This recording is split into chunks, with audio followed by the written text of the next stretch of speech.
Hello friends, आप सबका स्वागत है हमारे इस यूट्यूब चैनल में जिसका नाम है बेस्ट स्टोरी हिंदी। तो आइए आज की कहानी शुरू करते हैं। आज की कहानी का नाम है इंतजार। एक ऐसा इंतजार जो कभी खत्म ही नहीं हुआ। रमा जी आज बहुत खुश हैं। बहुत सालों बाद आज वो बहुत खुश हैं और अपनी नौकरानी कांता बाई से कहती हैं कि कांता, तुम्हें पता है मेरा बेटा अमेरिका से आ रहा है।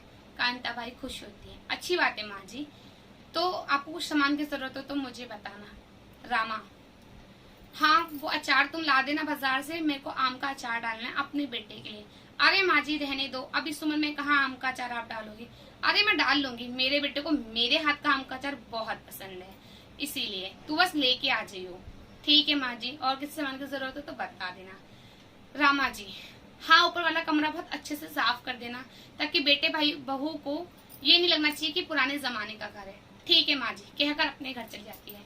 रमा जी आज बहुत खुश हैं और वो कुछ सोच रही हैं। वो सोच रही हैं कि आज से कई साल पहले उनका बेटा गौरव, जो कि अमेरिका पढ़ने गया था और वहीं पर उसने नौकरी कर ली, नौकरी के बाद वहीं शादी कर ली और शादी के बाद उनका एक बेटा भी हो गया। ये सब रमा जी उनके पति को पता ही नहीं था। उन्हें पता जब उनके पिता का देहांत हो गया और देहांत पे जब उनका बेटा आया तब उसने सारी सच्चाई अपनी माँ रमा जी को बताई। लेकिन वो तो माँ है, कैसे अपने बेटे से रूठ सकती हैं। मान गई बात को। उनका बेटा फोन तो करता था लेकिन महीनों में, और आने का यहाँ इंडिया आने का मन ही नहीं करता था। लेकिन ना जाने बेटे को क्या हुआ, एक हफ्ते पहले खुद ही फोन किया और खुद से बोला, माँ मैं अगले हफ्ते इंडिया वापस आ रहा हूँ। माँ है बहुत खुश हो गई रमा जी। अच्छी बात है बेटा। उन्हें लगा बहू पोते को भी साथ ले आएगा, लेकिन नहीं। ये क्या, एक हफ्ता ऐसे ही बीत गया रमा जी का तैयारी करते करते ही, और आखिरकार एक हफ्ते बाद तय समय पर उनका बेटा गौरव घर आता है। घर आते हैं, माँ उसके हाथ का अपने बूढ़े हाथों से उसके लिए सारे सामान खाना वगैरह उसकी पसंद का बनाती हैं। देखते देखते 2-3 दिन कब निकल जाते हैं, माँ और बेटे दोनों को ही एहसास नहीं होता इस बात का। फिर उनका बेटा एक दिन गौरव कहता है, माँ रमा जी से कहता है, माँ ये घर बेच दो, ये सारी जमीन जायदाद बेच दो और मेरे साथ अमेरिका चलो। नहीं नहीं बेटा, मैं इस घर को कभी नहीं बेच सकती, ये तुम्हारे पिता की निशानी है, मैं इसे अपने जीते जी कभी नहीं बेचने दूंगी। नहीं माँ, तुम यहाँ अकेले क्या करोगी, मेरे साथ रहो, मेरा भी तो दिल करता है कि मैं अपनी माँ के साथ रहूं। ये बात जब बेटे के मुंह से सुनी तो बस माँ तो इतना दिल ही दे बैठी। माँ ने तुरंत हामी भर दी, जैसा बेटा तुझे ठीक लगे, आखिरकार सब कुछ तेरे ही तो है। ठीक है माँ।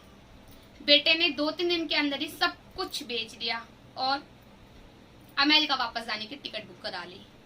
माँ भी तैयारी कर रही हैं और आज बहुत खुश है क्योंकि वो बहुत सालों बाद और पहली बार अपनी बहू और पोते को देखेंगी। घर से रवाना हुए माँ और बेटे। स्टेशन पे जाके रुके। थोड़ी देर बाद ही बेटे ने बोला, माँ मैं तुम्हारे लिए पानी लेकर आता हूँ और थोड़ी देर में लौट आऊंगा। कहकर रमा जी ने, ठीक है बेटा, कहकर रमा जी बैठ गई बेंच पर।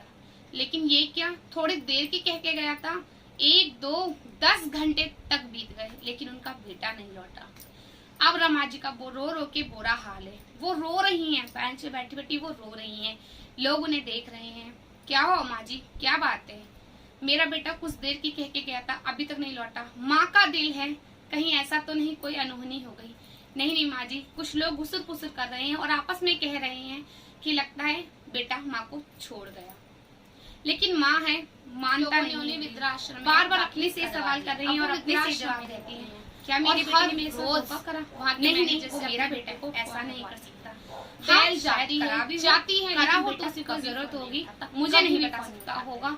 होगा रमा जी हमेशा कोई बात नहीं बेटा, तुम बस ऐसे ही अपने मन में अपने इंतजार में एक दिन उनका बेटा आएगा, उन्हें यहाँ से लेकर जाएगा। वहाँ के लोग उन्हें बहुत समझाते हैं कि जहाँ यहाँ जो एक बार आता है ना, वो बस जब मर जाता है तभी यहाँ से जाता है, उससे पहले वो नहीं जाता। अगर उनके बच्चों को उन्हें रखना ही होता तो वो ऐसे क्यों छोड़ के जाता। लेकिन रमा जी अपने बेटे के प्यार में अंधी इस बात को स्वीकार ही नहीं कर पाती कि उनका बेटा इतना नालायक हो सकता है। वो हमेशा बस ये कहती है, नहीं नहीं मेरा बेटा ऐसा नहीं हो सकता, मेरे बेटे के लिए ऐसा मत कहो। रमा जी इसी इंतजार में है और रोज रो रही हैं। रोज हर पल वो इस चीज को याद करती हैं। एक रोज रमा जी को हार्ट अटैक आता है। लोग बाहर जो वहाँ के जो लोग होते हैं वो उन्हें हॉस्पिटल ले जा रहे होते हैं, लेकिन रमा जी कहते हैं, नहीं नहीं पहले मेरे बेटे को फोन कर दो, उससे कह दो कि मुझे हार्ट अटैक आया, वो आ जाए, वो मुझे लेकर जाए। बहुत लोग समझाते हैं कि अमेरिका बहुत दूर है, बेटा आएगा ना जाने तब तक क्या हो जाए, आप हॉस्पिटल चलो, लेकिन वो नहीं जाती हैं और बार बार कह नहीं पा रही, आवाज मुंह से नहीं निकल रही है, लेकिन बार बार एक ही शब्द कह रही है, मेरे बेटे को बुला दो, मेरे बेटे को बुला दो।